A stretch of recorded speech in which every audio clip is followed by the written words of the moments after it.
디시전 트리를 한번 이해를 하시고 나면 생각보다 데이터 마이닝, 우리 얘기하는 기계학습 방법론들에 대해서 되게 잘 이해할 수 있는 어떤 기준 같은 게 될 수 있을 것 같아요. 물론 난이도는 낮지만 그 행태라든가 이런 것들이 회귀 분석하고 비교해 보시면 아, 이게 기계학습이구나. 기계학습은 어쨌든 노가다거든요. 노가다를 기계가 대신 하니까. 예. 내가 전기 사줬으니까 너가 대신 돌아라 라는 뜻이라서 기계학습 방법론들은 다 똑같습니다. 똑같은 패턴이고 어쨌든 데이터만 바라보기 때문에 그 회귀 분석이나 통계학을 볼 때 여러분들이 생각하셔야 되는 건 어쨌든 내가 본 데이터만 가지고 내가 분석을 하겠다는 게 아니라 내가 본 데이터가 어떠한 분포의 샘플일 뿐이야 라고 가정을 하고서 우리가 공식을 전개하다 보니까 그렇게 가정한 그 분포, 모집단의 분포가 어떻게 보면은 걔가 지금 과적합을 많이 줄여주는 역할을 합니다. 그러니까 내가 발견한 데이터는 어떻게 보면은 표본일 뿐이라서 이렇게 그 구석구석 숨어 있는 데까지 데이터가 들어가 있을 때 그걸 이렇게 동그랗게 이렇게 말아가지고 분포로 계산해 버리거든요. 그러다 보니까 이 과정 자체가 어떻게 보면 과적합을 좀 밀어내 버리는 현상들을 만들어내는 거고요. 기계학습은 아까 보셨듯이 한 데이터 한 데이터까지 그냥 의미를 부여해 버려요. 그러다 보니까 과적합의 끝을 만들어낼 수가 있습니다. 그래서 이게 어떻게 보면 데이터를 바라보는 관점, 최초의 그 시작점부터의 차이가 거기서 결국에는 결과물을 좀 다르게 해석할 수 있게 만든다라는 것을 이해하시면 좋을 것 같아요. 전 한글 쓰려니까 아까 얘기했듯이 다시 재시작해 주시고요. 네, 이번에 막 때려 넣습니다. 라이브러리들. 데이터는 같은 거 가져올 거고요. 자, 그럼에도 불구하고 우리가 이제 아까 제가 실은 예전에 제가 학교에서 배울 때는 그래서 과적합이 되지 않기 위해서 어떻게 가지를 뎁스를 3까지 가야 되나? 4까지 가야 되나? 5까지 가야 되나? 그거를 우선 간 다음에 다시 가지를 쳐야 되나? 이거 프루닝이나 뭐 이런 것들의 이제 다양한 이제 기술들을 막 보였었는데 이제는 아무도 안 해요. 아무도 안 하는 이유가 다 해보니까 큰 의미는 없더라. 큰 의미 없더라라고 보고 그렇게 하면서 이제 알고리즘들이 쭉 발전을 해서요. 요건 좀 한참 건너뛴 얘기긴 한데 한 10여 년의 시간을 건너뛰어서 무언가 이제 새로운 알고리즘이 제시가 됩니다. 알고리즘 제시가 되는데 이건 94년도에 이제 배깅이라는 알고리즘이 제시가 됐고요. 01년도에 이제 랜덤 포레스트가 나왔고 이제 부스팅 계열에서는 97년, 99년에서 이제 XG 부스트가 16년도에 이제 나오게 됩니다. 그래서 실은 지금 현장에서 많이 쓰이는 거는 랜덤 포레스트하고 XG 부스트, 라이트 GBM 같은 것들은 여전히 잘 쓰이고 있어요. 잘 쓰이고 있어서 이렇게 가게 된 과정들을 좀 이해하면 좋을 것 같아요. 그래서 지금부터 이제 앙상블 모델에 대한 얘기를 할 건데 왜 디시전 트리를 하다가 앙상블 모델을 얘기하냐라고 하면은 디시전 트리가 아까 얘기했던 추구했던 방향이에요. 이제 계산을 엄청나게 빠르게 해주겠다. 굉장히 저사양 PC가 유행할 때 만들어진 알고리즘이라 최소의 비용으로 계산을 해내겠다라고 하다 보니까 계산이 엄청 빨라요. 단순하기도 하고 계산이 엄청 빨라요. 계산이 엄청 빠르다 보니까 앙상블 모델하고 궁합이 너무 좋은 거예요. 앙상블 모델이라는 거는 저희가 이제 메타 알고리즘이라고 표현을 하거든요. 그러니까 앙상블 모델은 기본적으로 무언가의 이 데이터를 어떻게 분석하겠다라는 알고리즘 의지가 없어요. 얘는 없고 그런 의지를 가지고 있는 수많은 알고리즘, 뭐 지금 디시전 트리도 그렇고 나중에 뭐 SVM이라든가 뉴럴 네트워크라든가 리그레션이라든가 이런 애들을 로지스틱 분석이라든가 이런 애들을 더 윗단에서 메타라고 했으니 더 형이상학적 위치에서 얘를 재조합을 해가지고 더 좋은 알고리즘을 만들어보자 하는 생각의 하나의 제시하는 방법론일 뿐이에요. 방법론이라서 이걸 메타 알고리즘이라고 표현하는데 근데 그렇게 제시를 하려다 보니까 어떤 일이 생기냐면은 개별 알고리즘들이 엄청 많이 있어야 돼. 많이 있어야 되다 보니 다른 애들보다는 뭐 뉴럴 네트워크 이런 거 나중에 해보시면 엄청 오래 걸리거든요. 엄청 오래 걸리니까 그런 애들보다는 디시전 트리가 훨씬 더 궁합이 잘 맞더라라고 해서 디시전 트리 계열의 이 앙상블 모델들이 굉장히 유행을 많이 합니다. 많이 했어요. 그래서 앙상블로 좀 넘어가 볼게요. 그래서 앙상블 모델은 아까 얘기했듯이 두 개 이상의 알고리즘을 그냥 합치는 거예요. 근데 그 두 개라는 게 꼭 아까 얘기했듯이 리그레션과 디시전 트리를 합쳤습니다. 이렇게 얘기하는 건 아니에요. 이렇게 얘기하는 건 아니고 같은 디시전 트리를 합쳤는데 모델이 달라. 가령 어떤 건 2뎁스고 어떤 건 3뎁스야.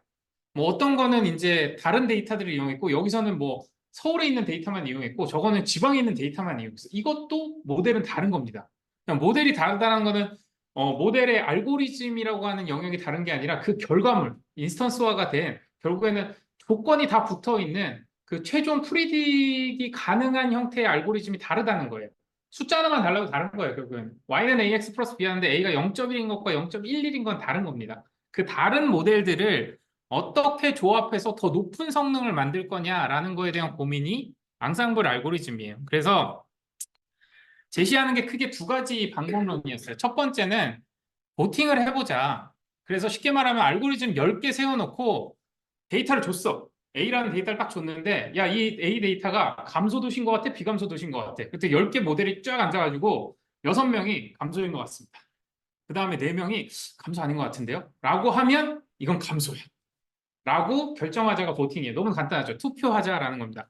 근데 이게 투표를 가만히 해보니까 어떤 일이 생기냐면 이상한데? 이게 6명이 분명히 감소라고 얘기했는데 아까 그 모델에서 클래스가 정의된 마지막 주머니 그러니까 이 데이터를 넣었더니 뚝뚝뚝뚝 떨어져서 이 주머니에 딱 떨어졌는데 트레이닝 데이터에 보니까 이 주머니에 데이터가 10개가 있는데 6개가 감소야. 4개는 비감소야. 그러면은 얘 입장에서는 60%의 확률로 감소라고 생각합니다. 라는 얘기잖아요. 근데 저 나중에 4개 있잖아요. 4개의 모델들은 그 주머니 안에가 100%의 확신으로 저는 비감소라고 생각하면 돼요. 그 합쳐보니까 4개는 100%, 100%, 100%고 얘네는 51%, 52%, 60% 애매한 거예요. 그 합치고 봤더니 확률로만 따지면 얘가 압도적이야. 그럼 우린 고민하는 거죠. 압도적으로 맞다고 주장하는 4명과 아리까리하지만 왠지 감소인 것 같아요라고 주장하는 6명 중에 누구한테 그 우선권을 줄 거냐라고 했을 때, 이거는 확신을 가지고 있는 애들한테 줘야 된다라고 해서 제시한 게 소프트 보팅입니다. 네, 소프트 보팅. 여기 밑에 보시면 소프트 보팅 있고, 아까 얘기했듯이 불확실하더라도 투표권은 한 번 행사하면 끝이야. 네가 느 쪽을 뽑을 건지 누구를 뽑을 건지 모르겠지만 어쨌든 투표권을 행사해서 그 사람 뽑았으면 무조건 그건 한 표야라고 하는 게 하드 보팅이에요. 네. 어느 게 옳다라고는 실은 아무도 결정할 수 없습니다. 그러니까 알고리즘은 여러분들이 이제 나중에 뒤로 가면 뒤로 갈수록 이런 모든 요소 하나하나를 우리가 하이퍼 파라미터라고 해요. 그러니까 파라미터라고 하면 우리가 y는 ax 플러스 b에서 a하고 b를 파라미터라고 표현하니까 반대로 이런 그 위에 그 A와 B를 결정하기 위해서 모델에 부여해야 되는 나는 하드 보팅을 할 거야, 소프트 보팅을 할 거야, 아니면 소프트 보팅을 하더라도 몇 퍼센트 이상으로 할 거야. 이런 것들을 결정하는 거를 하이퍼 파라미터라고 합니다. 그래서 하이퍼 파라미터 튜닝은 모델을 여러 번을 돌려보겠다는 거예요. 그러면서 내가 이 데이터에 맞고 이 연구에 맞고 내 생각에 맞는 결과물을 찾겠다는 겁니다. 그래서 보팅도 이게 두 가지 방식이 있다라고 보시면 되고 부스팅은 뭐냐면은 모델을 이 위에는 병렬이에요. 예, 보팅은 병렬이에요. 그러니까는 데이터를 줬으면 각자 독립적으로 판단하고 결과를 제시해가 이제 보팅입니다. 부스팅은 뭐냐면은 이어달리기. 앞에가 결정을 하고 그거를 받아서 뒤에가 얘가 결정한 것 중에 비감소라고 결정한 것들은 내가 한 번 더 볼게. 예. 그 다음에 얘가 결정한 것 중에 계획 인구가 2만 이하인 건 내가 한 번 더 볼게. 이러면서 얘가 결정한 거를 따라서 다음 이어서 하는 걸 우리가 부스팅 방식이라고 합니다. 네. 그래서 딱 두 가지 방법이 있는 거예요. 하나는 각자 독립적으로 결정하고 그걸 모아서 소프트를 하든 하드를 하든 보팅을 하는 방식인 거고 하나는 앞에가 결정한 걸 받아서 그 다음에가 결정을 해서 그 마지막 결론에 제일 마지막에 내뱉은 결과물을 최종 결과물로 바라보는 방식이에요. 네, 이해되죠? 네. 그러면 과연 이런 앙상블 모델이 의미를 가지는가? 네. 굳이 하나의 모델로 될 거를 굳이 여러 모델이 합쳐질 필요가 있는가라고 했을 때 그때 이제 바이어스, 베리언스, 트레이드오프라는 이제 주장들을 그때 당시에 했었는데 뭐 다양한 얘기가 있지만 요거 그냥 모델로 보시면은 요 큰 원 있죠. 큰 원이 가운데 있는 원이 정답에 가깝다고 보시면 돼요. 가운데로 몰릴수록 정답에 가까운 거고 저 동그란 파란색 동그란 점 같은 동그라미들 있잖아요. 이게 하나하나가 모델이에요. 그러니까 모델의 결과적인 정확도라고 표시를 보시면 됩니다. 봤을 때 지금 실은 로우 바이어스에 로우 베리언스에 있는 이런 모델들은요. 실은 앙상블 필요 없고 그냥 아무나 골라서 쓰면 돼요. 다 잘 맞추니까. 예, 좋은 모델이고 좋은 데이터인 거예요. 모델 그 데이터가 너무 모델들에 다 좋은 거예요. 좋은 거고 이제 이런 애들이 문제인 거죠. 하이 바이어스의 로우 베리언스 같은 경우에는 얘는 어떡하지? 라는 거고 우선은 보팅만 놓고 보면 실은 하이 베리언스의 로우 바이어스가 보팅에 제일 좋은 애라고 생각을 합니다. 왜냐면은 정확도는 다들 좀 떨어지는데 그래도 그 주변에 이렇게 몰려 있잖아요. 변동성이 좀 크지만 어쨌든 결과적으로 다 이제 정답의 주변에 몰려 있기 때문에 얘들이 보팅을 하면 그래도 정확도가 높은 모델을 만들 수 있다고 생각을 하는 거고 이런 이제 하이 바이어스 로우 베이리언스 같은 경우에는 이게 0점이 하나도 안 맞는 애들이잖아요. 이런 애들은 부스팅을 해나가면 정답이 하나씩 하나씩 이제 한 칸씩 애들이 하나씩 하나씩 내려오면 정답에 가까워질 수 있다고 생각을 하는 겁니다. 그다음에 하이 베리언스, 하이 바이어스는 뭐 못 찾겠죠. 예, 방법이 없겠죠. 부스팅도 하고 보팅도 하고 뭘 해야 될지 모르겠지만 쉽지 않다라고 봅니다. 그래서 이제 이런 것들을 이제 줄이기 위해서 뭐 지금 뭐 과적합도 시켜보고 뭐 여러 가지 해보면서 이제 모델의 컴플렉시티라고 하는 게 이제 결국에는 디시전 트리에서는 가지를 계속 뻗어나가는 건데 아까 우리 차트에서도 봤듯이 실제로 트레이닝은 뻗어나가면 뻗어나갈수록 당연히 에러율은 점점 떨어지지만 어느 순간부터 테스트 데이터셋은 오히려 에러율이 올라가요. 그러니까 서로 다른 데이터 세상에 살고 있게 되는 거죠. 어느 순간부터. 그래서 실은 모델 컴플렉시티를 계속 올려서는 실은 정답이 나오지 않고요. 결국엔 여러 모델을 결합해서만 이 문제를 해결할 수 있다라고 생각을 하는 겁니다. 그러면은 이제 이 다음에 이제 문제가 생기는 거예요. 자, 생각을 해보면 모델이 여러 개 있으면 결국엔 이 문제를 해결할 수 있을 것 같아. 그럼 단일 모델을 쓰는 것보다 여러 모델을 쓰는 게 우리한테 이득이야. 근데 가만히 생각해보니까 내가 알고 있는 알고리즘이 디시전 트리 하나밖에 없어. 어떡하지? 디시전 트리 하나밖에 없고 데이터셋 있으면 아까 해보니까 어떻게 돌리도 디시전 트리 똑같이 나와. 뭐 내일 돌리든 오늘 돌리든 데이터를 순서를 바꾸든 뭔 짓을 하든지 간에 상관없이 매번 똑같은 알고리즘이 나와요. 그러니까 내가 여러 모델을 얻을 방법이 없는 거예요. 그래서 여러 모델을 얻을 방법이 뭘까를 고민하게 된 겁니다. 뭘까요? 여러 모델을 얻을 방법. 알고리즘은 하나밖에 없어. 데이터도 하나밖에 없어. 근데 나는 모델을 여러 개가 필요해. 그럼 모델을 여러 개 얻을 방법이 뭘까? 사탕 같은 거 이렇게 나도 맞춤 하나씩. 뭘까요? 네? 다른 하이퍼 파라미터. 그것도 좋은 방법일 것 같아요. 또 뭐가 있을까요? 근데 다른 하이퍼 파라미터나 하이퍼 파라미터는 양이 이제 적다 보니까 가령 뭐 뎁스를 3개, 4개, 5개 이러다 보면 어떤 일이 생기냐면은 우선은 4개의 뎁스로 간 게 3개의 뎁스를 이미 내포하고 있는 문제도 가지고 있지만 이제 한계가 있어요. 내가 이제 만약에 모델을 100개 정도 있어야 될 것 같아. 아니면 10,000개 정도 있어야 될 것 같아. 그럼 이제 혼란이 오기 시작하는 거예요. 한계가 오기 시작하는 거죠. 그래서 이제 제시한 게 모델을 바라보지 않고요. 데이터를 바라봤어요. 내가 데이터가 120개가 있잖아요. 그럼 얘를 잘 이용하면 어? 모델을 여러 개 만들 수도 있겠다라고 하면서 제일 처음 제안한 게 리샘플링 방식이라고 표현하는데 크로스 밸리데이션하고 부트스트랩이라는 두 가지 방식을 제안을 했습니다. 그래서 제일 처음에 크로스 밸리데이션을 제안을 했는데 크로스 밸리데이션은 여러분들 이거 만약에 이제 리그레션이나 이런 거 할 때 되게 많이 써요. 트레이닝하고 테스트 데이터셋을 만들어 가지고 모델 학습을 하려고 하는데 모델이 그렇게 8대2로 나누면 딱 하나의 모델이 나오잖아요. 이것 좀 어떻게 하지 해서 K-폴드 크로스 밸리데이션이라는 걸 쓰거든요. 뭐냐면은 나는 2대8로 나눌 거야. 그러면은 5폴드라고 선언을 하고 그러면은 여기에 20%가 처음에 테스트가 됐다가 그 다음 20%가 테스트가 됐다가 그 다음 20%에서 총 5개의 폴드를 만들어내고 나머지 80%가 전부 트레이닝에 참여를 하는 거예요. 그러면 순간적으로 내가 데이터가 몇 개가 5개의 샘플 데이터가 나오면서 어떤 일이 생기면 모델을 5개 얻을 수 있게 돼요. 이게 K-폴드 리샘플링 방식이에요. 그러면은 실은 리그레션 같은 거 할 때 이 방식 쓰게 되면은 요 5개를 돌리면 다 다른 리그레션이 나오고요. 다 다른 트레이닝 학습률이 나오고 다 다른 테스팅 데이터에 대한 학습률이 나와요. 이럴 때 옛날에는 이런 생각을 했었어요. 아까 얘기했듯이 뭐가 제일 좋을까? 그래서 트레이닝하고 테스팅이 둘 다 어느 정도 정확도가 비슷하면서 꽤 높은 애를 찾아내자라는 방식으로 많이 썼었습니다. 그렇지만 이것도 한계가 있어요. K폴드도 폴드 개수를 나누다 보면은 테스팅 데이터 개수가 이제 줄어들잖아요. 그러다 보니 한계가 찾아와요. 그래서 이제 제안한 게 이제 부트스트래핑 방식이에요. 부트스트래핑 방식이라고 해서 부트스트래핑 방식은 복잡해 보이지만 별거 없어요. 나는 8대2로 데이터를 나눠야 돼. 근데 처음 데이터부터 위에 120개 데이터 중에 그냥 랜덤하게 선택할래라는 거예요. 랜덤하게. 중복 선택해도 돼요. 중복 선택을 해도 되고 매번 선택할 때마다 같은 확률로 데이터를 120개 데이터 중에 그냥 랜덤하게 뽑는 거예요.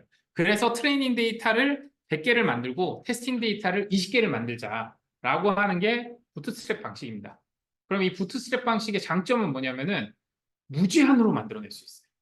샘플링을 계속 하다 보면 무제한으로 만들어서 10,000개도 만들 수 있고 10만 개도 만들 수 있고 어쨌든 조합이니까. 근데 물론 겹치기도 하겠죠. 그렇지만 완벽하게 겹치기는 쉽지 않은 게 중복 선택을 가능하게 해줬기 때문에 어떤 때는 120개 중에 1번 데이터만 120개 골라낼 수도 있어요. 정말 우연이겠지만. 예, 그럴 가능성까지 있지만 부트스트래핑 방식을 통해서 굉장히 다양한 데이터 셋들을 만들어내는데 같은 데이터에 같은 도메인에 있는 거고 이걸 통해서 전혀 다른 디시전 트리 알고리즘을 확보할 수 있다라고 생각을 한 겁니다. 네.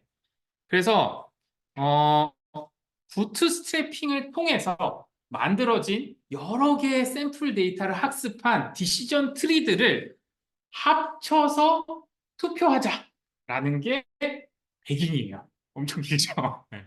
부트스트래핑 방식으로 디시전 트리 알고리즘을 만들어서 어그리게이팅 해가지고 voting을 하자. 이거를 합친 거를 우리가 베깅 앙상블 모델이라고 표현을 한 겁니다. 베깅 트리라고도 표현을 해요. 베깅 트리.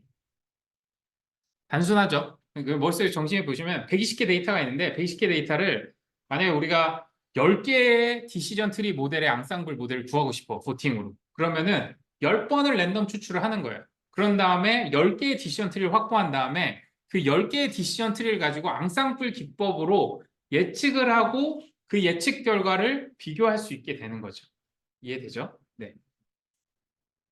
그래서 이번에 쓸 데이터는 그 S닷 데이터예요. S닷 데이터라고 해서 서울시에서 요렇게 생긴 서울닷이라고 돌아다니다가 보실지 모르겠어요. 이거 눈에 보이는 높이는 아니고 한 2m 위에 높이에 보통 전봇대에다 달아놨거든요. 여기 밑에 보시면 이 초록색 점으로 이거 서울이거든요. 서울에 이만큼 꽂아놨어요. 네, 한 1,400개 정도? 네, 아마 이 그 S닷이 꽂혀 있고 여기 보시면은 사이트 들어가 보시면은 데이터가 거의 1시간 단위로 들어와요. 1시간 단위로. 정말 그 도시 데이터 중에 여러분 연구하기에 너무 좋은 데이터예요. 예, 압도적으로 좋은 데이터. 그래서 지역 위치별로 데이터가 보시면은 이제 어느 위치에 있는지 보고 여기에 이제 이 센서별로 온도, 최대 최소, 습도, 그 다음에 풍속, 뭐 풍향, 조도 뭐 이런 데이터들이 어마무지하게 많이 들어와요. 뭐 이산화탄소 뭐 그래가지고 여기 등록 일시 보면 그게 거의 한 시간 단위, 1시간에 하나씩 들어오는 것 같아요. 1시간에 하나씩 데이터 들어와서 이제 정리가 됐습니다. 이런 이제 센서가 붙어 있고요. 이게 서울 전역에 이렇게 붙어 있어요. 전역에 붙어 있어서 요 데이터는 결국에 이제 이 센서에서 나온 데이터는 종속 데이터라고 우리가 생각을 하면 될 것 같고 종속 변수로 쓸 수 있는 데이터라고 생각하면 좋을 것 같고 저기에다가 무언가 데이터를 결합해서 이제 분석을 해보자라는 의도예요. 의도라서 그래서 뭐를 했냐면은 그 연속 지적도하고 이제 그 건축물 대장 데이터를 가져다가 이 닷 위치, S닷 위치에서 반경 200m 버퍼에 있는 연속 지적도 데이터들을 이제 긁어가지고 토지 이용하고 이제 건축물 주용도 면적들을 이제 다 계산을 해서 연결을 한 데이터 셋이에요. 예. 이거 제가 되게 첫 수업할 때 4년 전인가 만들었어서 기억이 잘 안 나서 그냥 코드만 여기다 내가 연결해 놨어요. 깃허브에 있긴 하니까 코드 한번 보면서 직접 연결해 보셔도 되고 지오판다스로 이제 연결한 데이터니까 연결한 데이터를 그냥 제가 올려놨어요. 그래서 여기 보시면 네, S닷 데이터라고 위에 지금 어디야? 온도 차이, 온도 비율은 실은 그 S닷에서 들어온 데이터를 가지고 제가 이제 온도 정보를 종속 변수로 넣은 거고, 나머지는 지금 뭐 지목이라든가 그다음에 뭐 지하층수, 벽돌 구조, 뭐 이런 용도 이런 것들은 아까 얘기했던 건축물 대장하고 이제 토지 이용 계획에서 이제 데이터를 긁어 와서 200m 안에 있는 그 면적들의 비율을 작성해서 넣은 겁니다. 그래서 여러분들이 뭐 연구하는데 뭐 다시 한번 최신 데이터로 불러서 해보셔도 되고, 네.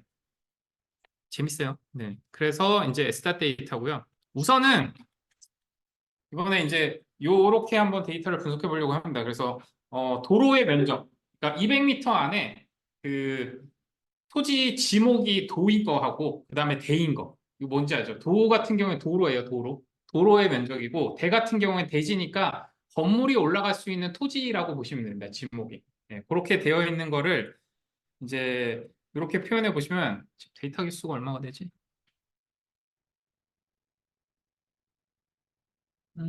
네, 1035개거든요. 1035개 데이터가 지금 이제 어느 게 되실까요? 예, 어느 게 들어올까요? Y가 대지겠네요. Y가 대지인 게 이제 건물이 많으니까 예, 대지 면적이 최대가 뭐 거의 90%까지 올라가고요. 그다음에 이제 도로 면적은 최대가 거의 50%까지 들어가 있습니다. 그러니까 진짜 광로에 꽂혀 있는 S-이라고 보시면 돼요. 그렇게 되어 있는 데이터가 지금 1300개가 지금 데이터 그래프 위에 이제 뿌려져 있는 거예요. 그래서 파란색 같은 경우에는 뭐냐면은 지금 여기서 제가 온도 센서에서 나온 온도 정보를 가지고 그 시점에 같은 1035개의 온도 중에 얘 위치를 고온과 저온으로 이제 구분만 한 거예요. 그래서 결국에는 이제 어떠한 200m 안에 토지 환경과 이제 용도를 가지고 있을 때, 건축물을 가지고 있을 때 온도가 상대적으로 높은지 낮은지를 한번 분석해 보자라는 의미의 데이터입니다. 그래서 굉장히 구분하기 어렵게 생겼죠. 거의 이제 막 중복되어 있으니까. 네. 그래서 이런 거는 이제 실은 눈으로 보더라도 이거 도로하고 대지로 이걸 어떻게 나눠? 라고 생각할 수 있는 건데 그래도 이제 알고리즘을 나눠주니까 네, 나눠 볼게요. 그래서 데이터를 만들고 네. 이제 트리 모델, 아까 우리 학습했던 트리 모델로 학습을 해보면 이제 트리 뎁스가 올라가면 올라갈수록 이제 트레인 데이터 애큐러시는 당연히 올라가고요. 근데 이제 올라가면 올라갈수록 실은 테스트 데이터 애큐러시는 점점 떨어져요. 점점 떨어지는 현상을 볼 수가 있고 대충 눈으로 봤을 때는 뎁스가 한 4나 3 정도에서 멈춰도 되겠다라고 생각을 할 수 있습니다. 지금 1, 2나 2 같은 경우는 오히려 트레이닝의 정확도가 더 낮아요. 테스트보다. 네. 이건 이제 어쨌든 뎁스 자체가 낮으니까 이럴 가능성도 있습니다. 데이터 구조에 따라서. 네, 이렇게 되어 있을 때 이제 배깅 트리를 한번 돌려보는 거예요. 배깅 트리를 돌려보면 음,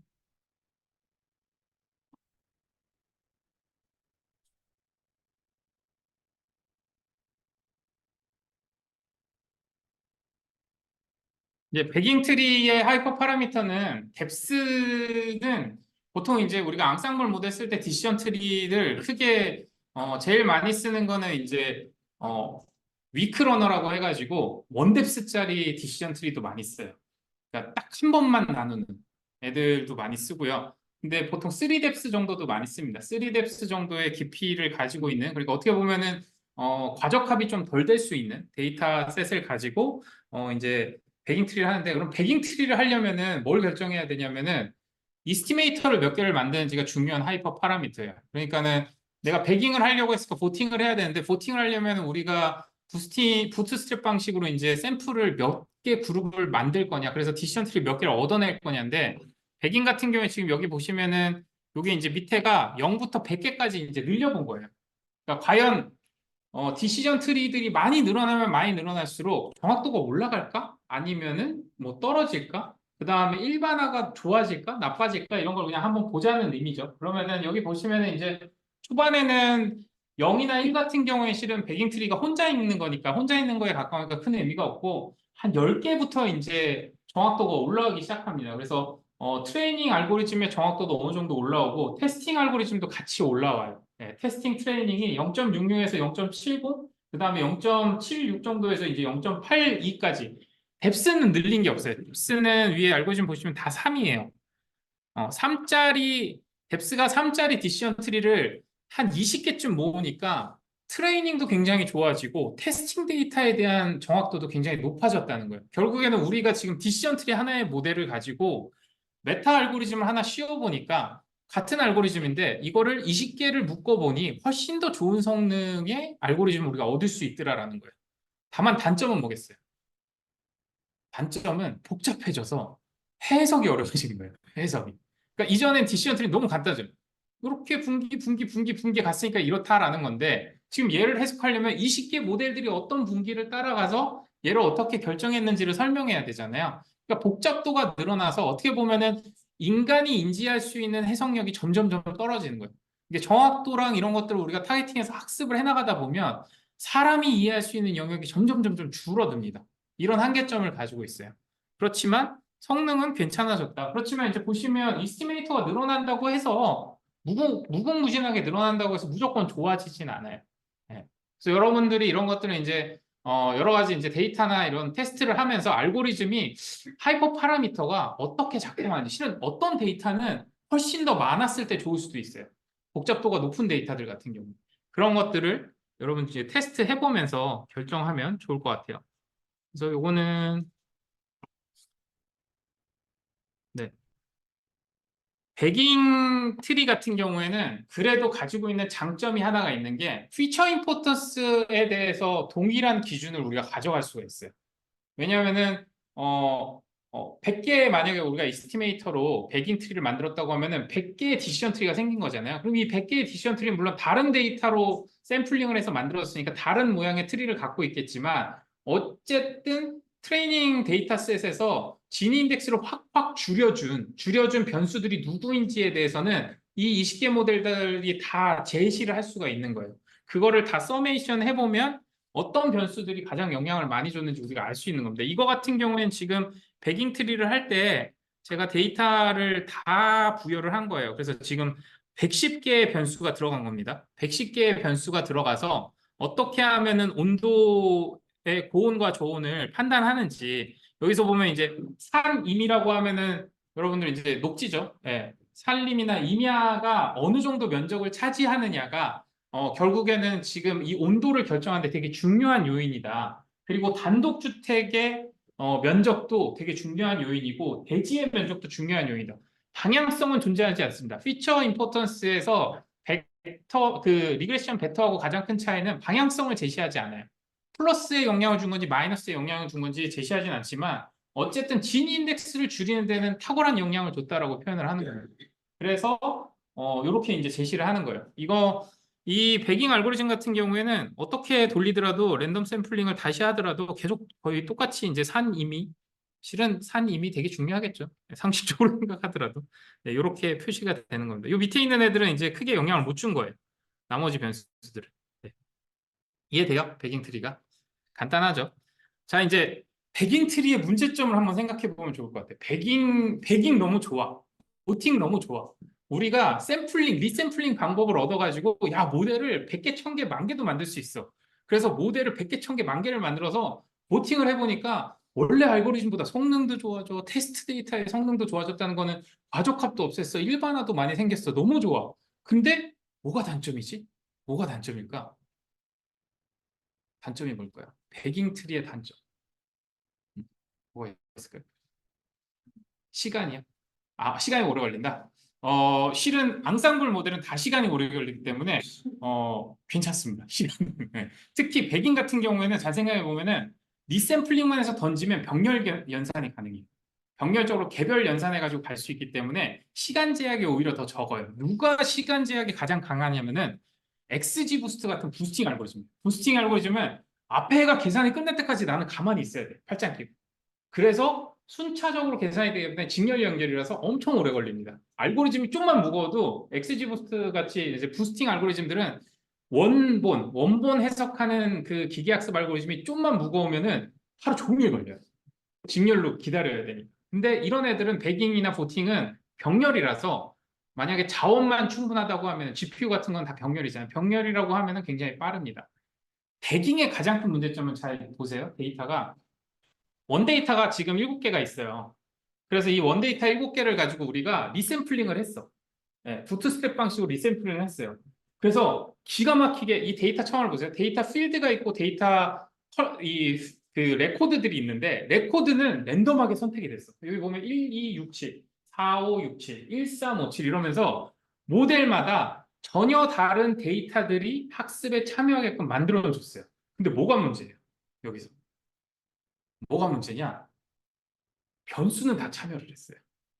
그래서 배깅 알고리즘을 이렇게 열어보시면, 배깅 알고리즘 열어보시면, 배깅 알고리즘 우리 열 수가 있거든요. 여기 지금 배깅 알고리즘 학습된 결과가 트레이닝 학습셋을 만든 다음에 요거 모델 배깅 트리라고 있거든요. 이게 모델 배깅 트리가 그냥 이게 변수 요렇게 이제 그 배열로 돼 있어요. 요 배열로 돼 있어서 요거 하나하나가 맥스 뎁스가 3인 디시전 트리예요. 그래서 이 디시전 트리를 아까 우리 알고리즘에서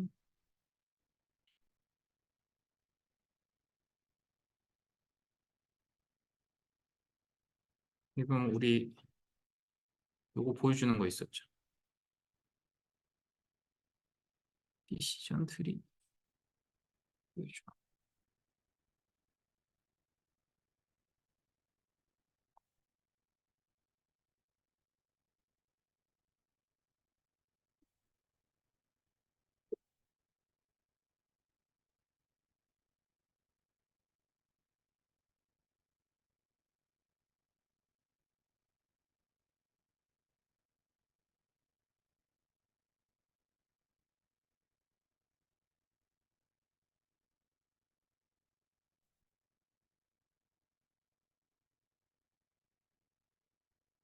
되나? 안 되나?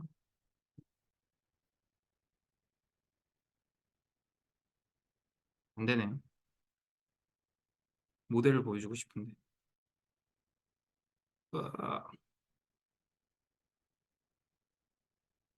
얘한테 시킬게.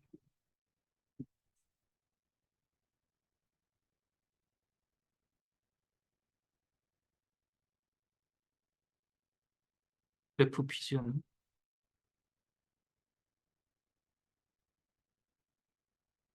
해줄까요?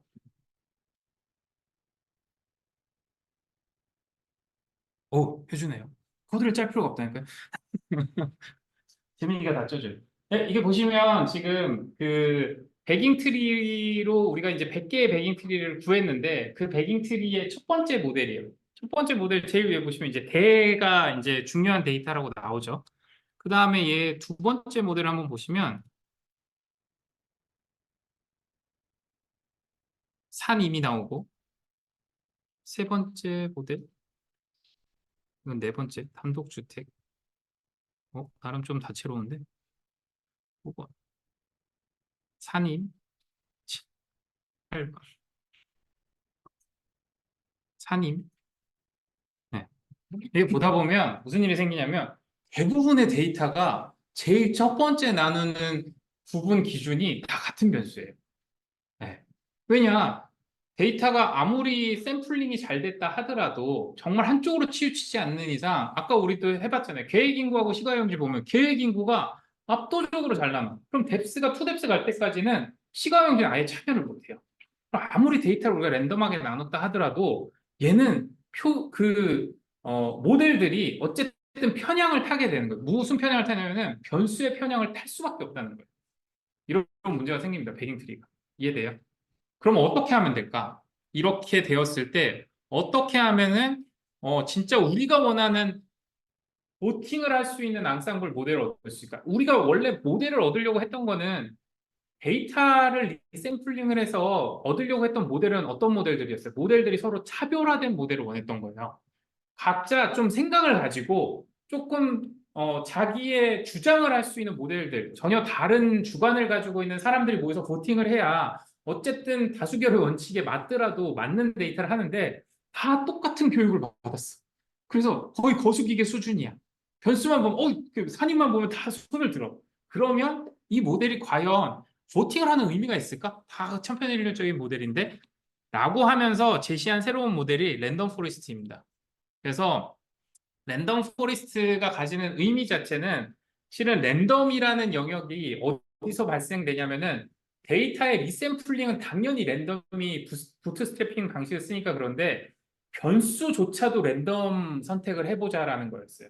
그래서 부트스트래핑 방식으로 데이터를 샘플링을 하면서 여기에 우리가 고려해야 될 변수도 랜덤 선택을 하겠다라는 거예요. 그래서 수많은 이스티메이터, 지금 하나하나의 모델이 이스티메이터라고 치면 100개의 이스티메이터를 썼을 때 100개의 이스티메이터가 다 다른 변수를 고려하겠다는 거예요. 그러니까 변수가 지금 우리가 110개가 있잖아요. 이 110개 중에 뭐 5개 정도만 샘플링 랜덤하게 뽑아가지고 그것만 이용하자라는 게 랜덤 포레스트입니다. 근데 이 랜덤 포레스트 알고리즘이 실은 압도적인 성능을 발휘를 했어요. 진짜로. 그래서 지금도 쓰이고 있고 너무 많은 곳에서 쓰이고 있고요. 그 다음에 아까 말씀드렸듯이 디시전 트리가 가지고 있는 빠른 계산 속도와 그 다음에 배깅이라는 병렬 연산이 가능한 구조 때문에 거기에다가 지금 과적한 문제도 해결이 됐죠. 그 다음에 모델들의 편향성도 해결이 됐어요. 그래서 굉장히 강력한 힘을 발휘합니다. 근데 여러분들이 생각하는 수준으로 랜덤 포레스트를 쓰는 게 아니라 랜덤 포레스트 엑스지부트 이런 거 쓸 때 실제에서는 데이터도 워낙 많고 이제 변수도 많다 보니까 막 6,000개, 10,000개, 뭐 이 정도까지 쓴다고 보시면 돼요. 예, 뭐 3개, 10개, 100개 이 정도 쓰는 게 아니라 몇 천 개 수준의 이제 이스티메이터를 써가지고 연산을 시키는 거예요. 그래서 랜덤 포레스트를 한번 돌려보시면 이제 계산도 오래 걸려요. 네, 샘플링을 2번 하다 보니까. 그래서 이게 지금 랜덤 포레스트로 돌린 모델인데 아까랑 똑같아요. 배깅하고 똑같이 이스티메이터 개수를 늘리면 늘릴수록 이제 트레이닝의 애큐러시하고 테스팅의 애큐러시가 어떻게 변화하는지 본 겁니다. 근데 물론 아까 우리가 봤던 배깅하고는 좀 모양이 다르죠. 배깅 같은 경우에는 이제 트레이닝 데이터는 되게 이렇게 지그재그로 움직이면서 이제 테스팅은 이렇게 밑에서 어느 정도 올라오고 나서 잘 안 움직이게 이제 이동을 한다고 하면 랜덤 포레스트 같은 경우에는 트레이닝이 이스티메이터 올라가면서 큰 변동 없이 쭉 올라가서 그 상태에서 어느 정도 유지가 돼요. 유지가 되고 테스팅은 좀 랜덤성을 띠네요. 랜덤성을 띠는데 얘가 가지는 랜덤성이 되게 커진 거예요. 어떻게 보면. 그래서 아까 얘기했듯이 이스티메이터를 일정 수준 이상 써야 되는 가장 큰 이유가 이제 대수의 법칙처럼 내가 변수를 랜덤하게 선택하다 보니까 진짜 운 나쁘면 한 3, 40개 정도 이스티메이터를 쓰면은 얘네가 중요하지 않은 변수들만 선택했을 수도 있어요. 그러다 보니 대수의 법칙을 노리기 위해서 굉장히 많은 이스티메이터를 늘릴 수밖에 없습니다. 그러면 중요한 변수들도 참여하고 중요하지 않은 변수들도 참여하고 그들이 아까 얘기했듯이 하드보팅이 아니라 만약에 소프트보팅으로 넘어간다고 하면은 오히려 정확도가 높은 애들이 더 힘을 발휘하면서 좋은 모델의 성능을 만들 수가 있어요. 실은 근데 이거 데이터 하나 가지고 이런 결론을 내긴 좀 어렵고 여러분들이 이제 더 많은 데이터들을 이제 이 학습에 참여시켜가지고 데이터마다 결국에는 이런 알고리즘마다 이 하이퍼 파라미터를 튜닝하면서 어떠한 변화가 일어나고 그거가 나한테 이득인지 아닌지 이런 것들을 여러분들이 느끼셔야 돼요. 느껴야지 나중에 이제 현장에 가거나 실제 연구를 하실 때 뭐 다른 연구원들하고 이제 주고받는 것도 가능하고 토론도 가능하고 여러분들이 이제 어떻게 활용할지 생각도 가능해집니다. 그래서 얘 같은 경우에도 지금 보시면은 음, 이미 여기다 해놨었네. 네. 요거가 이제 지금 그 베깅 트리의 모델 모양 아까 우리 봤던 거고요.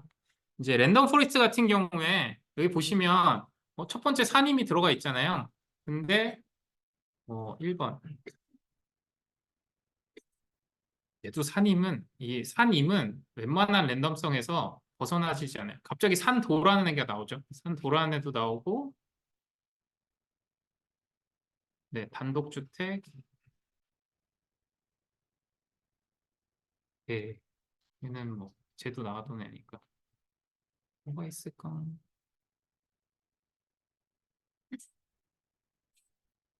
강력한 애들의 힘을 벗어나긴 쉽지 않아요. 아무리 랜덤 포레스트라도 슬레이트. 네. 이거는 베깅 트리에서는 죽어도 나올 수 없는 분기점이 이해되죠? 네. 이렇게 모델 자체가 여러분들이 이제 앙상블 모델은 아까 말씀드렸듯이 앙상블 모델은 메타 알고리즘이기 때문에 그 안을 이렇게 이스티메이터를 열어보면 그 안에 다 숨어 있어요. 그거를 다 꺼내서 하나하나 보면서 실은 알고리즘이 작동하는 원리하고 실제 결과물을 놓고 봤을 때 내 이해도가 맞아야 돼요. 내가 알고 있는 알고리즘 이론하고 얘가 작동하는 방식이 맞아야 여러분들이 나중에 얘를 튜닝하거나 변경하거나 재조합을 할 때 안 틀리고 이용을 할 수가 있어요. 결국에는 이제 어떻게 작동하는지를 알아야 조정을 할 수 있듯이 그래서 이렇게 하나씩 열어보시는 걸 되게 추천을 드려요. 특히 이 파이썬 같은 경우는 열어보기 너무 쉬우니까 열어보시면 이런 부분들이 결국엔 지금 슬레이트라든가 이런 애들이 지상층수, 뭐 이런 높이 비율 이런 것들이 안 나오던 변수들이 위로 올라올 수 있는 새로운 모델을 제시를 한다고 보시면 됩니다. 그래서 이런 것들을 이제 이용하다 보면 문제가 뭐가 생기냐면은 어, 랜덤 포레스트 훨씬 더 잘 돌아가네. 너무 좋은 모델이네. 근데 갑자기 멘붕에 빠져요. 피처 임포터스 어떡하지? 네. 배깅은 피처 임포터스가 너무 명확했어요. 왜냐면 모든 변수가 알고리즘 참여했잖아요. 그 데이터들만 이제 차이가 났었던 거니까 그냥 가중 평균하면 되지. 각 모델에서 인포턴스 다 모아가지고 서메이션 해도 그만이지라고 생각을 했는데 랜덤 포레스트는 애초에 참여할 기회를 주지 않았어. 그 변수한테. 그런데 그 모델이 있다고 해서 나는 참여한 적도 없는데 걔가 결정한 피처 임포턴스 내가 왜 타고 들어가야 되냐는 거예요. 되게 아이러니하죠. 네. 결정하기 되게 어렵잖아요. 또 차등을 줬잖아. 애초에 참여할 기회를 안 줘놓고 왜 그 모델 하나하나가 피처 임포턴스의 n분의 1의 가치를 가져가 버리면 너한테 기회도 안 줬는데 뭐 하는 짓이냐라는 얘기가 나오는 거죠. 그래서 실은 랜덤 포레스트에서 얘기하는 피처 임포턴스는 이 방식을 쓰면 안 되게끔 돼 있어요. 이 피처 임포턴스를 쓰면은 실은 잘못된 결과물이 나오게 됩니다. 뭐 원래 이제 영향을 크게 주지 않는 뭐 경량 철골 구조라든가 뭐 이런 것들이 이제 위로 올라올 수 있는 가능성이 있어요. 랜덤성에 의해 가지고. 그래서 이게 이제 피처 임포턴스를 다르게 봐야겠구나라는 생각을 하게 됐고 어떻게 보면 좋을까요? 어떻게 보면 피처 임포턴스를 제대로 볼 수 있을까요? 랜덤 포레스트에 대해서. 네? 뽑힌 횟수를요? 그건 되게 어려워요. 그것도 좋은 생각이네요. 좋은 생각인데, 이제 어쨌든 모델들의 뽑힌 횟수를 보여준다 하더라도 문제가 뭐냐면은 얘는 아예 참여를 최초부터 안 했기 때문에 뽑힌 횟수는 실은 알고리즘에 영향을 주는 건 아니에요. 그러니까 뽑힌 횟수는 랜덤이에요. 내가 이 모델에 몇 번 뽑혔어? 이 모델에 몇 번 뽑혔어? 이거는 랜덤인데, 가령 이쪽에 마이너 그룹 변수들만 묶여 있었어. 근데 얘가 하나의 이스티메이터로서 얘들의 그 피처 임포턴스가 얘들한테 부여가 돼버렸어. 그러면 이게 그 어떻게 보면은 차등을 줘버린 거잖아요. 차별을 줘버린 거잖아요. 그래서 얘가 억울하다고 지금 얘기하는 거거든요. 그러니까 얘가 내가 뽑힌 횟수가 만약에 적더라도 아무리 많더라도 몇 개는 아예 내가 참여한 적이 없기 때문에 쟤네 피처 임포턴스 는 인정하지 못하겠다는 얘기거든요. 그래서 이제 랜덤 포레스트부터 무엇을 제시하냐면은 퍼뮤테이션 임포턴스라는 말을 씁니다. 이게 이제 샤플리하고 거의 비슷하다고 보시면 돼요. 이게 뭐냐면은 알 수 없으니 결국에는 정방향으로 계산해서 피처 임포턴스를 줄 수 없다. 그러면 반대로 보자.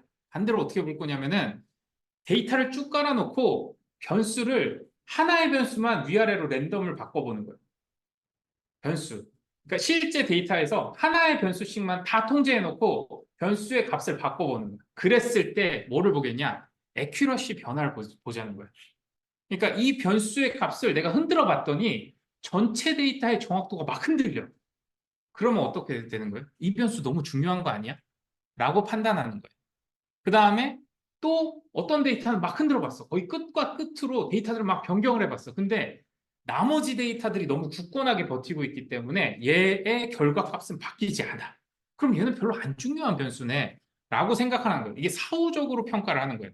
모델을 순차적으로 계산해서 임포터스를 가져올 수가 없으니 반대로 모델에 테스팅을 해가지고 시뮬레이션을 통해서 얘가 이 변수를 얼마나 중요하게 생각하는지 사후적으로 보자는 겁니다. 그렇게 해서 만들어진 게 퍼뮤테이션 임포턴스예요. 이 퍼뮤테이션 임포턴스 같은 경우에는 방향성도 가져요. 그러다 보니까 내가 넣은 게 우측 방향으로 가는지 뒤쪽 그 마이너스 방향으로 가는지도 알 수 있고 다 좋은데 샤플리도 써보시는 분들은 알겠지만 너무 느려요. 지금 계속 돌고 있습니다. 네, 너무 느려요. 왜냐? 모든 데이터셋에 대해서 다 시뮬레이션을 해봐야 돼. 그래서 산임, 뭐 경량 철골 구조, 일종 근생, 산도 이런 애들부터 반대쪽 위치에 있는 애들까지 이렇게 표시를 할 수가 있는 겁니다. 네. 그래서 뭐 비율 건축, 단독주택, 철근 콘크리트, 종교시설, 이게 대 같은 애들 이게 넓으면 넓을수록 영향도가 크다고 보시면 돼요. 근데 이 샤플리도 그렇고 퍼뮤테이션도 그렇고 완벽하게 플러스 완벽하게 마이너스를 제시하진 않아요. 이게 왜 그러냐면은 모든 알고리즘이 지금부터 하는 알고리즘 비선형성을 띠기 때문에 어떤 일이 생기냐면은 어떤 데이터셋에서는 플러스 영향을 줘요. 얘를 막 바꿔보면. 근데 어떤 데이터셋에서는 마이너스 영향을 줄 수도 있어요. 분기가 다르기 때문에. 그런 것 때문에 이 퍼뮤테이션 임포터스나 샤플리 같은 거는 정확한 방향성을 제시할 수 없어요.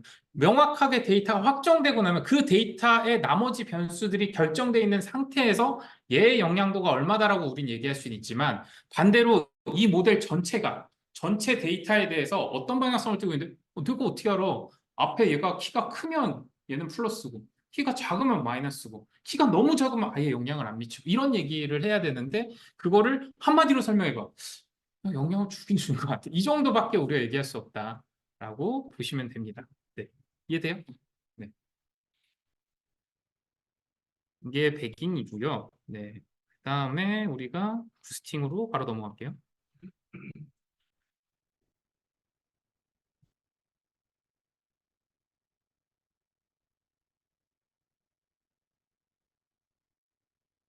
살짝 쉬고 싶지만 얼마 안 남아서 호다닥 하려고. 네.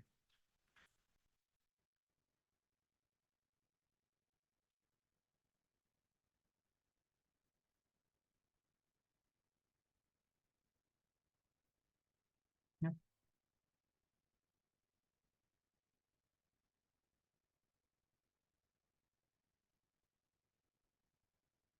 연결이 안 되면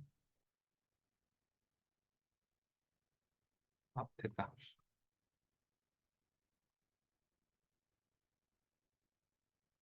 그래서 앙상블 모델 자체는 그 아까 말씀드렸듯이 디시전 트리가 제일 강력해요. 이런 이유 때문에 속도의 제한이라든가 그리고 실은 여러분들이 앙상블을 공부하기에도 실은 이 디시전 트리를 이용하는 게 좋은 게 하나하나 까보면서 정확하게 이해할 수 있는 성향들이 있어서 그리고 랜덤 포레스트 이런 거는 누가 봐도 트리 알고리즘을 쓰겠다고 한 거잖아요. 네.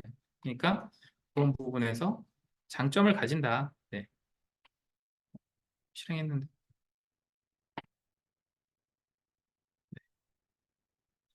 이번에는 같은 디시전 트리 알고리즘을 이용하는데 부스팅이라는 기법으로 이제 사용한 앙상블 모델들에 대해서 설명을 할 거예요. 그래서 어, 실은 모든 알고리즘은 그 사용을 하다 보면 뭐 학계나 이런 이 실제 산업계에서 이제 쓰다 보면 한계점들을 느껴서 그거에 대한 이제 여러분 같은 이제 연구원들이 연구를 해가지고 추가 발표를 계속 하는 거예요. 추가 발표를 하면서 이제 나오는 거니까 알고리즘 보실 때 이전까지의 상태가 어땠는지, 알고리즘들이 어땠는지, 그래서 어떤 한계를 가지고 얘가 연구가 돼서 나왔는지를 한번 되짚어 보시는 것도 되게 좋습니다. 그런 것들이 이제 거기서 쓴 트릭이라든가 이런 것들이 나중에 여러분들이 연구에 딱 막혔을 때 꺼내서 쓰기 되게 좋은 힌트들이거든요.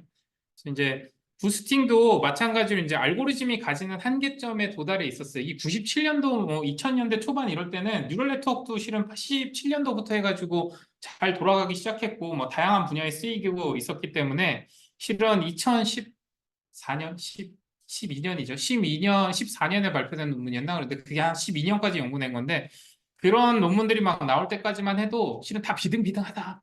그놈이 그놈이다. 별 차이 없더라. 데이터마다 다 너무 성향이 다르더라. 뭐 이런 얘기들이 막 나올 때예요. 그러다 보니까 이제 어떻게 하면 좀 더 좋은 성능, 어떻게 하면 좀 더 좋은 정확도를 만들지라고 하는 고민들을 했었고 그러면서 나온 게 이제 부스팅입니다. 그래서 제일 처음 제시됐던 거는 어댑티브 부스팅이라고 해서 뭐 아다 부스트라고도 하고 뭐 에이다 부스트라고 해서 이거 뭐 말씀하시는 분들마다 다 조금씩 다르긴 하더라고요. 그래서 저는 그냥 아다 부스트라고 읽는데 어댑티브 부스팅이라는 방식을 제안을 했었어요. 그래서 알고리즘이 설명이 되어 있긴 한데 그냥 밑에 보시는 게 간단합니다. 그래서 결론은 디시전 트리를 쓰자예요. 디시전 트리를 쓰자는데 이 부스팅 알고리즘부터는 약간 위크러너라는 말을 많이 씁니다. 위크러너. 위크러너의 대표적인 형태가 뭐냐면은 원뎁스 디시전 트리예요. 원뎁스 디시전 트리. 왜냐? 계산 너무 편하잖아요. 원데스 디시전 트리 딱 한 번만 계산하면 되니까. 그리고 모양도 되게 단순해. 그리고 용량도 작아. 알고리즘이 딱 하나의 분기점만 저장하고 있으면 되니까. 그래서 이 위크러너라는 말을 많이 쓰고, 위크러너를 쓰는 이유가 부스팅 계열에서는 앞에 놈이 계산을 끝내야 뒤에 사람이 계산을 하기 때문에 직렬로 기다려야 돼서 실은 위크러너를 되게 많이 써요. 속도 때문에. 예, 그렇게 보시면 좋을 것 같아요. 그래서 얘는 뭐를 하냐면은 부트스트래핑하고 되게 비슷하다고 생각할 수도 있긴 한데 무슨 짓을 하냐면은 데이터들이 내가 120개의 데이터가 있으면은 자, 첫 번째 위크러너를 계산할 때 랜덤 선택을 하겠다는 거예요. 랜덤하게 120개 데이터를 다시 선택을 할 건데 어떻게 선택할 거냐면은 120개 데이터에 모두 동일한 랜덤 선택 가능성을 부여를 합니다. 가령 120개면은 120분의 1의 확률로 랜덤이 될 수 있게끔 랜덤 선택이 가능한 그 선택 확률을 부여를 해요. 부여를 하고 그 다음에 위크러너를 통해서 첫 번째 모델로 학습을 해요.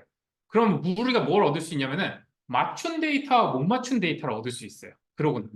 그러니까 이 모델이 위크러너가 정말 한 번만 분기를 했는데도 아까 보시면은 이게 거의 한 50 몇 개는 맞추잖아요. 맞춘 데이터와 못 맞춘 데이터가 구분이 됩니다. 이해되죠?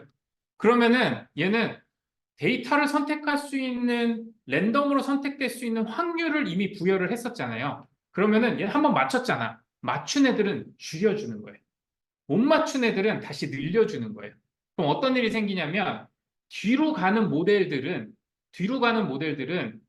어, 못 맞춘 데이터들을 맞추기 위한 위크러너로 계속 학습이 이루어집니다. 그래서 이렇게 쭉 직렬로 연결을 하는 거예요. 근데 이거를 그대로 반영하면 나중에 문제가 생기잖아요. 그래서 각 모델들한테 맞춘 확률을 부여를 해줘요. 확률을 쭉쭉쭉쭉 부여해줘서 데이터가 쭉 100개면은 100개의 모델을 통과한 다음에 앞에 학습 데이터에서 얘가 거의 50%를 맞췄어. 50%, 30%, 20%, 1%, 2% 이렇게 해가지고 그거를 쭉 가중 평균해서 얘한테 맞출지 말지를 결정을 하는 거예요. 네. 머릿속으로 생각하면 좀 복잡하기도 하지만 어떻게 잘 정리해 보면 되게 단순한 알고리즘입니다. 그게 어댑티브 부스팅의 기법이에요. 그래서 얘를 실제로 돌려보면 4년 전에 되게 긴 함수를 짜놨더라고. 그래서 데이터셋을 아까 같은 데이터 불러올 거예요. 불러와서 네. 요 데이터입니다. 네, 우리 아까 봤죠? 그 랜덤 포레스트 할 때 썼던 동일한 데이터를 가지고 이제 어댑티브 부스팅을 진행을 하려고 해요. 그러면은 이런 식으로 나누는 걸 우리가 이제 위크럼너라고 합니다. 기준 하나로 위에는 빨간색, 밑에는 파란색이어야 돼. 실은 파란색이 밑에가 많긴 하죠. 예, 요게 이제 첫 번째 모델이라고 보시면 돼요. 이런 모델들을 이제 직렬로 연결해서 가져가자라는 뜻입니다. 그래서 이렇게 해서 보시면은 지금 처음에 시작할 때는 모든 데이터셋에 선택될 수 있는 확률이 다 동일해요. 예. 얼마로? 뭐 1000분의 1이겠죠. 데이터가 1035개니까 1035분의 1의 확률로 모두 동일하게 지금 선택될 수 있는 선택 가능성을 확률을 내가 가지고 있는 상태인 거예요. 이게 최초예요.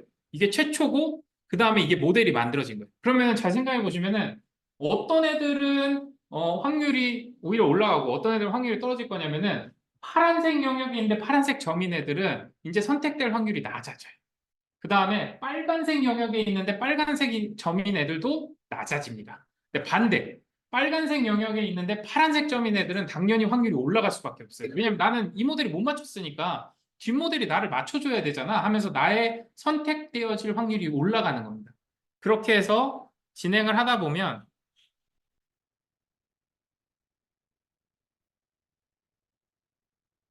네, 이런 식으로 이게 선택될 확률이 높아진 애들 지금 보면 빨간색 영역인데 파란색 점인 애들하고 파란색 점인데 빨간색 점인 애들 지금 이 데이터들이 선택받을 확률로 지금 동그라미의 크기를 바꿔놓은 거예요. 예, 동그라미가 크면 클수록 랜덤 선택에서 선택될 수 있는 가능성이 높아진 겁니다. 그렇게 놓고 봤을 때 이렇게 이원화가 돼요. 한 스텝만 바꿔도 한 스텝만 지나가도 낮은 애들하고 0.0020보다 높은 애들이 이만큼 생기는 겁니다. 선택 못 받은 애들이. 네. 그렇게 해서 모델을 이제 20번을 돌려보면 네. 20번을 돌려보면 이제 갖고 있는 데이터들의 선택, 이게 첫 번째죠. 첫 번째에서 이제 바뀌었죠. 바뀐 확률에서 보시면 실은 위의 기준에서 이제 확률이 높아진 애들이 참여가 돼서 요 참여된 애들을 중심으로 한 번 더 바뀌고 하면서 이제 병렬로 어댑티브 부스팅 알고리즘들이 이렇게 순차적으로 생겨나는 거예요. 순차적으로 생기면서 이제 여전히 끝까지 못 맞추는 애들도 있어요. 이렇게 계속 확률은 계속 올라가고 원의 크기는 점점 커지지만 이제 모델들이 잘 못 맞춰주는 애들이 계속 생기는 겁니다. 그렇게 했을 때 지금 보시면 이제 20바퀴를 돌았을 때 1000개의 데이터들이 각자 자기가 선택되어질 확률이 다 달라진 상태인 거예요. 그래서 계속적으로 잘 맞춰진 애들은 0.00005보다 작은 확률을 가지고 있는 거고 진짜 그러니까 모든 모델에서 얘를 못 맞추고 있는 애들은 0.0040까지 이제 확률 값으로 올라간 거죠. 근데 이걸 계속 늘려나가면 저 모델까지도 학습을 해내는 데이터들로 그러니까 저 값만 샘플링에 들어갈 수도 있어요, 나중에는. 그래서 걔만 맞추는 이제 알고리즘이 나올 수도 있겠죠. 근데 문제는 뭐냐면은 여기 보시면은 이게 계산이 되면서 여기 이제 가중치들이 계속 나와요. 이 가중치들이. 이 가중치들에 의해 가지고 이제 결국에는 이 모델이 나중에 잘 맞춘다 하더라도 결국에는 앞에 있는 모델들을 이겨내지 못합니다. 네, 이겨내지 못하고 이런 현상들을 가져가죠. 그렇게 해서 이제 모델들이 보시면 이제 앞에 있는 모델들을 가지고 처음 모델만 딱 놓고 보면 이렇게 나누는데 이제 두 번째 모델이 같이 들어가면은 이렇게 나눠지는 거예요. 네. 그러니까 원래 이렇게 나눈 애랑 아까 두 번째 모델 이렇게 나눴었잖아요. 두 개를 합쳐서 요 사이에 있는 애를 빨간색으로 결정하고 요 주변에 있는 애를 파란색으로 결정하자. 이러면서 이제 부스팅 효과를 가져가는 거죠. 그러면은 부스팅 알고리즘은 어떻게 보면은 뎁스를 늘려나가서 되게 비선형적으로 이제 확장이 되어 나가잖아요. 보면은 모델이 막 지그재그로 움직이면서 데이터들이 빨간색과 파란색들이 이렇게 점점 모양을 이렇게 약간 경계선을 만들어 나가는 형태를 띠거든요. 그래서 어떻게 보면은 뭐 디시전 트리의 뎁스를 확장하는 거랑 무슨 차이지라고 생각을 할 수도 있는데 차이점은 있긴 해요. 차이점은 있고 그런 것들을 이제 차이를 좀 이해를 하면서 어느 걸 쓰는 게 더 좋을지 어떤 데이터에는 또 어댑티브 부스트가 훨씬 더 나을 수도 있고 어떤 데이터는 그냥 뎁스를 늘리는 게 나을 수도 있어요. 예, 그런 것들을 근데 이제 뎁스를 늘리는 데이터 어댑티브를 늘려가는 이스티메이터를 늘려가는 데이터들 같은 경우에는 중요한 변수가 이렇게도 들어갈 수도 있고 이렇게도 들어갈 수도 있고 여러 가지 형태로 이게 들어가면서 이제 데이터를 더 모양을 이쁘게 만들어 나갈 수 있는 장점을 가지고 있습니다. 그래서 아다부스트로 이제 쭉 분석한 결과를 표시해 보면 네, 요거는 그냥 이제 사이클론에 있는 아다부스트로 이제 실제 모델을 이스티메이터를 몇 개까지 했나요? 100개. 100개의 이스티메이터를 늘려가지고 해보면 미세하게 보시면 파란 점이 이게 예측값이거든요. 예측값이 빨간색 덩어리 안에 파란색 점이 이렇게 찍혀 있을 수 있잖아요. 이게 어댑티브 부스트가 가져갈 수 있는 역량이라고 보시면 돼요. 네, 이런 진짜 중간에 숨어 있는 이런 비선형성까지도 표현할 수 있는 모델을 제시할 수 있다라고 보시면 됩니다. 그 다음에 이제, 그 다음에 나온 게 이제 GBM이라고 하는 모델인데, 뭐 GBM이 뭐 그라디언트 디센트를 이용했다 뭐 이런 얘기도 있는데, 이거는 이제 나중에 우리가 뉴럴 네트워크 공부할 때 그냥 정확하게 공부하는 게 낫고, 여기서 쓰는 용어를 굳이 이해하는 것보다는 그냥 이 그래프 하나로 그냥 설명해 드릴게요. 그래서 우리가 이제 그라운드 트루스라고 하는 게 뭐냐면 실제 데이터를 완벽하게 맞추는 모델이라고 생각하시면 됩니다. 그라운드 트루스가 그냥 사실이에요, 사실. 데이터 자체라고 보시면 되고 그라운드 트루스를 그대로 찾아내면은 모델을 완벽하게 찾아낸 거예요. 네. 그런데 우리가 만약에 트리 모델로 이 첫 번째 그라운드 트루스라고 되어 있는 이 데이터를 맞추다 보면은 실은 트리 모델이 이렇게 이제 꺾인 형태로 나올 수가 있어요. 나올 수가 있는데 첫 번째 트리 모델에서 이렇게 꺾인 그래프를 우리가 가령 뭐 2보다 작으면 몇이고 2보다 크면 몇이고 2한 5보다 크면 몇이고 뭐 이제 8보다 크면 몇이다 이런 모델을 우리가 디시전 트리 모델 하나 얻었어요. 얻어가지고 요 트리 모델 1번을 얻어냈더니 어떤 일이 생겨요? 실제 데이터들하고는 다 차이가 있잖아요. 완벽하게 맞추지 못하니까.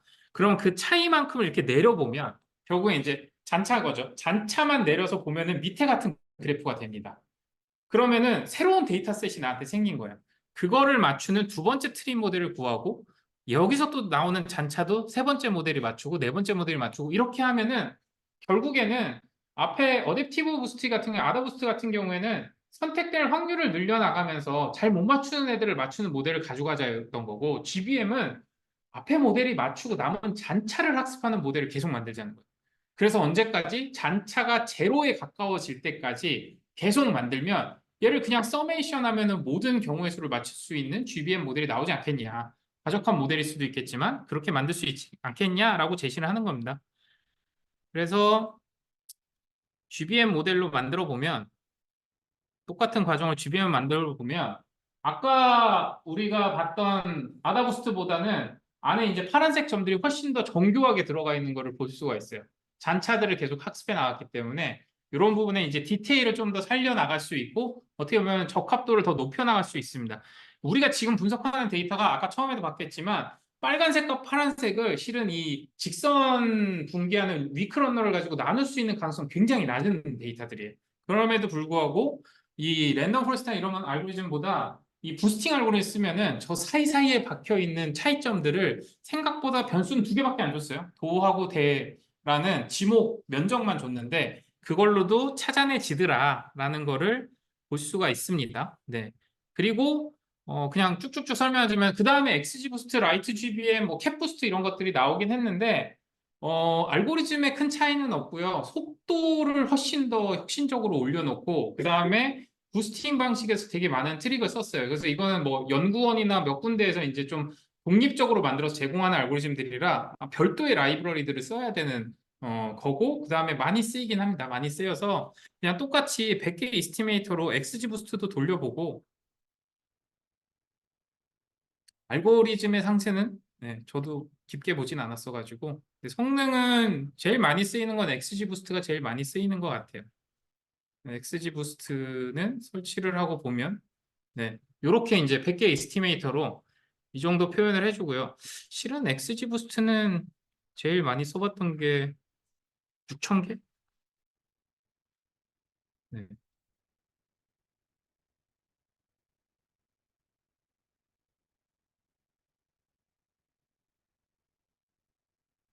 잘 모르겠었는데 XG 부스트 저는 잘 많이 안 써가지고 하이퍼 파라미터의 의미가 어느 정도까지 영향을 미치는지 깊게 고민해보지 않았어요. 여러분들 뭐 써보시는 분들께서 한번 관련 논문이나 이런 것 좀 읽어보고 예, 의미를 좀 고민해 본 다음에 써보시는 것도 추천을 드립니다. 그리고 밑에 보시면 이제 라이트 GBM이라든가 그리고 캡부스트까지도 지금 알고리즘 상으로는 이제 코드는 넣어놨어요. 제가 넣은 건 아니고 재민이가 넣어줬는데 넣어줬는데 한 번씩 돌려보시고 지금 그래프 상으로 이렇게 표현되니까 이게 6,000개로 부스팅하면 거의 이제 실제 데이터 맞출 수 있는 수준까지도 부스팅이 되는 거를 볼 수가 있습니다. 네. 그리고 라이트 GBM 같은 경우에는 네, 이것도 100개짜리니까 캡부스트도 네, 결과는 똑같이 볼 수가 있어요. 그래서 한번 이제 이런 거 쓰는 거는 되게 편안하니까 편안하게 써보시고 네, 얘는 잘 못 나오네. 근데 아까 말씀드렸듯이 실은 XG 부스트, 라이트 GBM 뭐 이런 부스팅 알고리즘들은 과적합을 걱정하기보다는 그냥 한 6,000개, 만 개, 뭐 10만 개 막 이 정도까지 이스티메이터를 늘려가지고 하이 퍼포먼스를 바라시는 게 훨씬 더 유리하다고 보이고요. 대신에 이제 각 알고리즘별로 피처 임포턴스라든가 이제 분석 정확도라든가 이런 걸 제한하는 게 다 다르니까 그런 것들을 이제 좀 구분해서 보시면 좋을 것 같아요. 그래서 그것들을 이제 다 종합한 게 여기 알고리즘 비교 강의 소스 있거든요. 네, 그래서 요 비교 소스는 실은 뭐 데이터셋 똑같이 불러낸 다음에 그 대지 도로 말고 나머지 변수들 다 이용해서 이제 랜덤 샘플링도 바꿔가지고 여기 보시면 이제 그냥 다 디시전 트리도 한번 실행해보고 백인 클래시파이어도 한번 해보고 아이고 이건 뭐지? 네.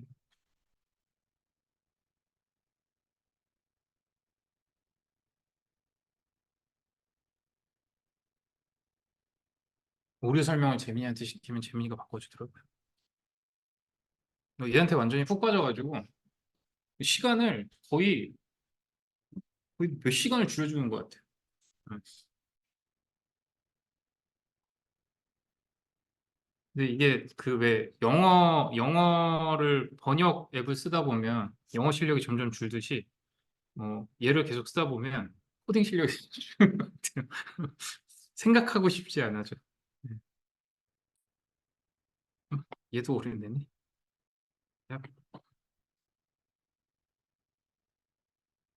네, 그래서 같은 데이터에 같은 트레이닝, 같은 테스트 데이터를 가지고 지금 학습했던 이제 모든 모델을 그냥 돌린 거예요. 모든 모델을 돌리고 나서 이제 네, 제가 짠 건 아니고 여기 프론트 보시면 트레이닝과 테스트 셋에 대해서 이 모델들의 성능 지표를 제시하시고 이렇게 그냥 시킨 겁니다. 시킨 결과를 한번 보시면 음,